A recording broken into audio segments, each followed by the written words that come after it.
Bonjour à tous, on se retrouve aujourd'hui pour une nouvelle review de Pharmagia, avec aujourd'hui épisode 4, qui conclut, dirons-nous, ce petit arc Perfectus. Donc vraiment petit arc, hein, parce que réellement commencer épisode 3, terminer épisode 4. Donc je ne sais pas, ça m'étonnerait pas que la série fasse 26 épisodes, que ce soit un one-shot d'une saison. Si le rythme est aussi rapide en fonction de ce qu'ils ont à raconter, ce serait pas déconnant. Donc on en aurait jusqu'à cet été, a priori, début de cet été. Donc dans cet épisode, on reprend à la fin de l'épisode dernier où Emero, croyant à tort que Ten et ses amis avaient tué son camarade, va pour les attaquer. Mais la situation se règle au final assez vite. Donc au départ, il les attaque. Puis, voyant qu'ils nient complètement les faits, puisque de leur côté, ils n'ont jamais attaqué qui que ce soit, ils vont lui expliquer un petit peu ce qui s'est passé, donc qu'ils ont été attaqués par une demi-bête, qu'ils ont eu une vision une fois qu'ils l'ont tué, et globalement que voilà, ça concernait Manas, il y avait des espèces d'arbres super glauques avec des chenilles, et je dois bien avouer que c'est d'un glauquissime absolu. Manas appelle ça des myosotis. Ah mais je vous jure, j'avais une impression de nausée pendant tout l'épisode qui m'a pas totalement quittée non plus. Je déteste tout ce qui grouille, les araignées étant au top, mais tout le reste, ah, ça me... Quelle horreur. Et donc du coup, voyant qu'ils savent des choses qu'ils ne devraient pas pouvoir savoir puisqu'ils n'ont jamais été au château de Manas, Emero va assez rapidement faire le lien, et c'est quelque chose que j'ai apprécié, c'est-à-dire que certes, il est en colère contre eux, il ne veut pas croire ce qu'ils disent, mais en même temps, ils ont des preuves à ajouter à leur argumentaire, il peut pas juste les ignorer. Donc, il va comprendre assez globalement, assez facilement ce qui s'est passé, et donc il va retourner au château de Manas pour du coup aller le confronter directement et savoir ce qui s'est passé. Et c'est là qu'il va découvrir son deuxième camarade, dans un état un peu hybride entre un monstre et un humain, qui du coup a également subi ce qu'ils appellent la symbiose forcée, les expérimentations de Manas, et je vous avoue qu'à un moment j'ai cru qu'il allait vraiment bouffer les chenilles, j'étais là, quelle horreur. En fait non, il absorbe juste leur essence, et du coup, voilà, petit à petit, il se transforme en demi-bête, en perdant complètement sa conscience. Il demande à Emero de l'aider, mais Emero peut pas faire grand-chose, honnêtement, puisqu'il ne sait même pas vraiment ce qui se passe. Et donc, ce personnage va se transformer en demi-bête, va les attaquer, et Emero va être forcé de le tuer. Et c'est confirmé dans la série. Les personnages sont morts.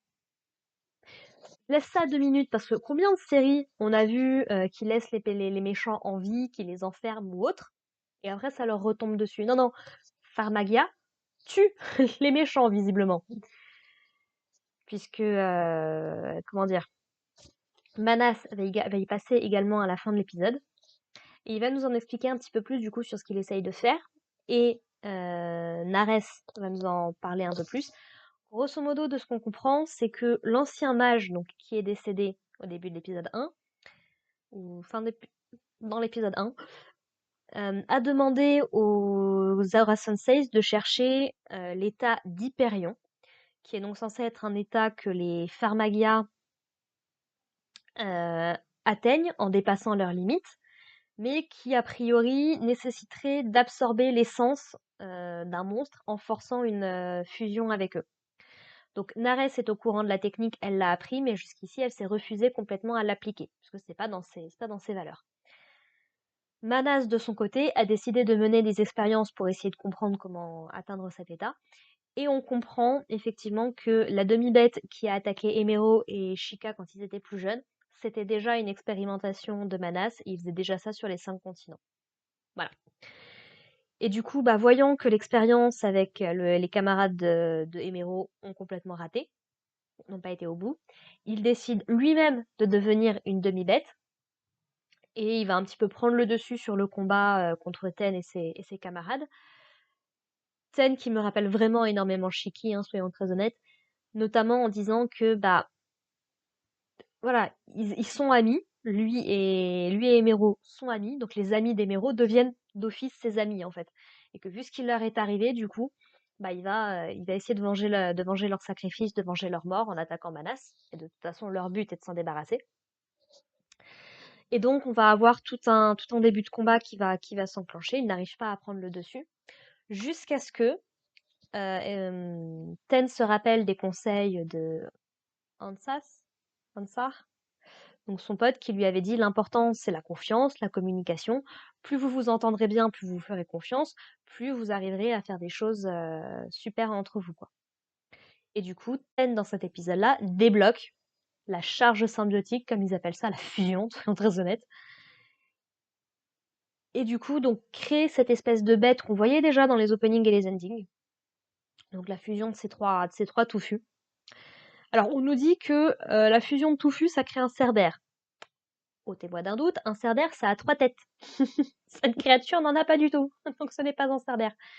Et il l'appelle Sergent Bert, je crois, parce que Ten, il a un petit problème au niveau des noms et des mots en général. Ça le rend attachant, il est mignon comme ça. Et donc du coup, lui et Emero vont attaquer Manas jusqu'à réussir à se débarrasser de lui. Et Manas périt du coup dans cet épisode également. Chose intéressante à noter, il semblerait que les âmes des monstres soient bleues et que les âmes des humains, ou des demi-bêtes en tout cas, soient rouges. Donc c'est intéressant, ça pourra peut-être nous aider à repérer des choses pour le futur.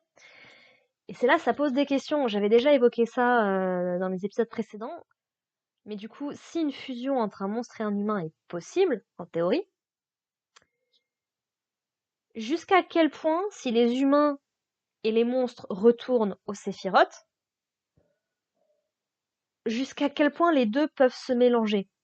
Et s'il y a une espèce de cycle de réincarnation, ça pose des questions très intéressantes au niveau du lore, donc j'ai vraiment, vraiment hâte d'en savoir davantage. Donc du coup, nos personnages finissent par rentrer à Avrion, sans Emero, qui du coup emporte le corps de son camarade tombé à ce moment-là, pour probablement lui offrir une sépulture décente. Et il demande à Ten du coup de lui accorder un petit peu de temps avant de revenir. Et Ten lui explique que voilà, nous on va aller là-bas après, donc si tu veux nous rejoindre, n'hésite pas, quoi. Donc Shika est très contente de découvrir qu'il est toujours en vie. Et il y a un détail intéressant que j'avais déjà noté dans l'ending, mais je ne l'avais pas mentionné jusqu'ici. Je me demande si Lei ne va pas suivre le désormais célèbre chemin à la Sasuke. Donc certains pourraient dire à la Vegeta, mais Vegeta était déjà un méchant avant de devenir gentil et d'essayer de retrouver cette fougue de sa jeunesse dans l'arc-bout. Sasuke, c'était un gentil qui est passé du côté obscur. Et ça, je trouve ça méga intéressant. Et dans l'ending, ça m'a frappé puisque donc on voit Ten qui est en train de monter un escalier côté lumière et Lei qui lui est en train de descendre un escalier côté ténèbres.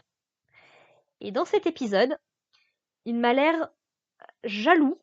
C'est très léger, mais il m'a l'air jaloux de voir que Ten a été capable de comprendre et d'accomplir la fusion, alors que comme Archie le mentionnait dans l'épisode d'avant, je crois, même eux qui ont pourtant leur monstre depuis leur enfance, là où Ten de son côté a toujours refusé d'avoir des monstres en dehors de Noneuil, qui se définit comme une fée, on ne sait pas très très bien ce qu'il est, pour peu qu'il ressemble à un plou de Rêve Master, on est à ça, vraiment. Donc, est-ce que Lei ne va pas partir du mauvais côté d'une manière ou d'une autre? Ou en tout cas, penser à le faire à un moment ou à un autre. Je serais pas contre, à voir comment ce sera fait, ça pourrait être fait, mais voilà. Encore une fois, je ne connais rien à l'histoire. Si ça se passe, je l'aurais dit en avance. Voilà.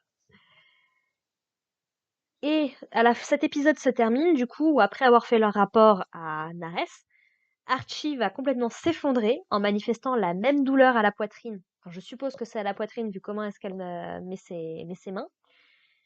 Donc, il est en train de se passer quelque chose avec Archie, visiblement.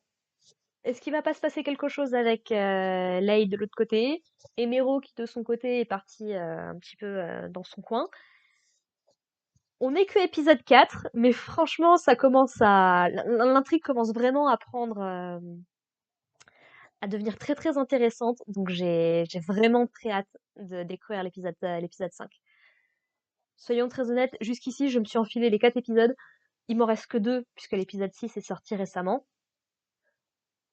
En vrai, je crois que je vais finir de regarder les épisodes qui me restent aujourd'hui. Ça conclura une bonne session, parce que je suis très très intriguée, j'en veux plus.